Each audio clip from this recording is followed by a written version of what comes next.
దీంతో ఒక ఒక విషయం బయటపడిందంటే ఇండి అలయన్స్లో వాళ్ళ మధ్యన ఐక్యత్వం ఎప్పుడుగా అట్లా లూజ్ అవుతూనే ఉంటుంది.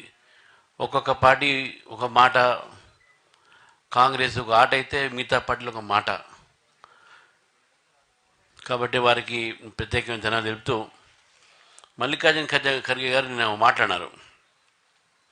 ఇద్దరుతోని ఈ యొక్క రాజ్యాంగం ఒక ప్రమాదంలో ఉందని. ఆ ఇద్దరు ఎవరైనంటే నరేంద్ర మోదీ గారు, అమిత్ షా గారు. మరి మల్లికార్జున ఖర్గే గారు మర్చిపోతున్నారేమో, వారి పార్టీలో వారి యొక్క ప్రధానమంత్రినే ఈ యొక్క రాజ్యాంగాన్ని అవహేళన చేసి, ఈ రాజ్యాంగాన్ని కాలరాసి ఎమర్జెన్సీ ప్రకటించినటువంటి ఒక శ్రీమతి గాంధీ గారు వారి పార్టీ. మరి అదే పార్టీలో వారు కొనసాగుతున్నారు. గవర్నర్ల పదవులు అయితే ఏంది, ఇటు రాజ్యాంగ సంస్థలు అయితే ఏంది, కాంగ్రెస్ పార్టీ యొక్క హయాంలో జరిగినటువంటి ఒక రాజ్యాంగం ఉల్లంఘన బహుశా ఈ దేశంలో ఎప్పుడు జరగలే.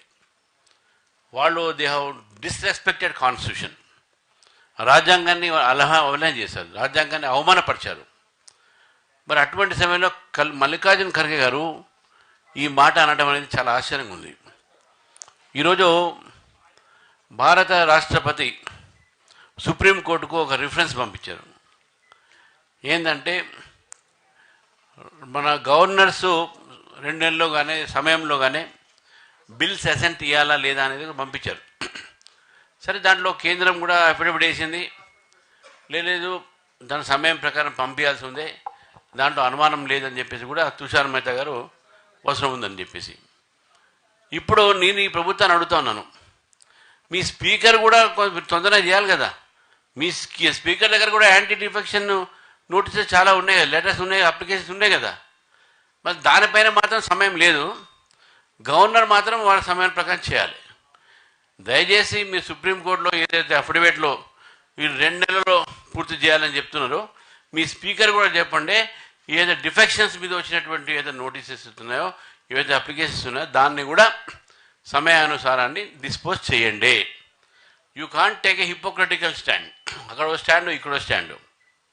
మాకు చెప్పేటప్పుడు మీరు కూడా దాన్ని వినండి. ఒకటి. రెండోది, ఈరోజు కాంగ్రెస్ ప్రభుత్వం వచ్చిన తర్వాత అన్ని రంగాల్లో 2 సంవత్సరాలు దాదాపు 22-23 నెలలు అయింది దాదాపు, అన్ని రంగాల్లో వైఫల్యం చెందుతూ ఉన్నది. ముఖ్యంగా మనం ఎడ్యుకేషన్ ఫీల్డ్ ఒకసారి చూస్తే, మొన్ననే యూనివర్సిటీ వెళ్ళొచ్చారు ముఖ్యమంత్రి గారు యూనివర్సిటీ వెళ్ళొచ్చి నేను 1000 కోట్ల దాకా ఇస్తాను, 1000 కోట్ల దాకా నేను పెడతామని చెప్పారు యూనివర్సిటీకు.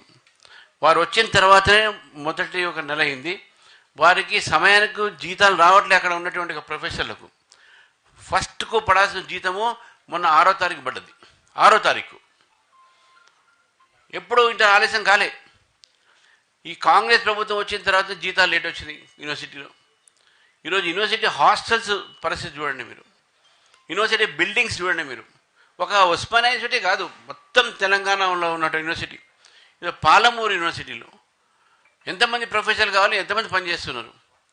కాబట్టి ఇది మ్యాటర్ ఆఫ్ కన్సర్న్. తెలంగాణలో ఈరోజు మంచి ఆపర్చునిటీస్ పెరుగుతున్నవి. తెలంగాణ స్టూడెంట్స్కు బయట ఆపర్చునిటీస్ కావాలంటే మంచి ఎడ్యుకేషన్ కావాలి. ఇక్కడ తెలంగాణ గవర్నమెంట్ సరే, previous government neglected. Congress government వచ్చిన తర్వాత ఇంకా దాన్ని నెగ్లెక్ట్ చేస్తూ ఉన్నారు. I'm asking the state government, kindly take concentration, make concentration on the education sector and improve the education system. Otherwise, the Telangana students will suffer. మీరు exams పెట్టడం రావు సరిగ్గా, మీరు యూనివర్సిటీ సరిగ్గా అపాయింట్ చేయరు జనాన్ని, ప్రొఫెసర్స్ని. మొత్తం కాంట్రాక్ట్ వ్యవస్థతో ఈరోజు విశ్వవిద్యాలయాలు నడుపుతూ ఉన్నారు. కాబట్టి ఈరోజు మీరు చేయాల్సిన పని చేయట్లే. You are killing one future generation.